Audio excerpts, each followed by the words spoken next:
चला पुढे जा.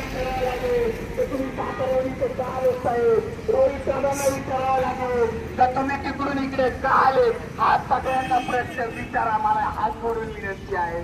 आणि हा प्रश्न आम्हाला विचारण्यात पेक्षा हा प्रश्न सरकारला विचारा का यांना 25 रुपये बाजार भाव द्या, आम्ही परत रस्त्यावर उतरणार नाही.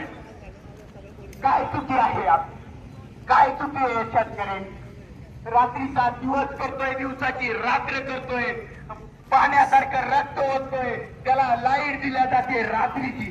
अरे कंपन्यांना लाईट दिली दिवसाची आणि माझ्या शेतकऱ्याला लाईट दिली रात्रीची. आणि त्या रात्रीचं पाणी देऊन तो कांदा जर पिकवत असेल तर त्याला त्याच्या घामाचा पैसा तर द्या. कांदा हा शेतकऱ्यांचा, सरकारला कांद्याच्या विषयी नेहमी त्याची चुकीची भूमिका असते. पण कांदा हा शेतकऱ्याला, एक शेतकऱ्याचा वरण आहे. 4 दिवस हा कांदा राहू शकतो, तसं तर तरकारी दुसऱ्या नाशवंत माल हा राहू शकत नाही. पण शेतकऱ्याचा निष्ठा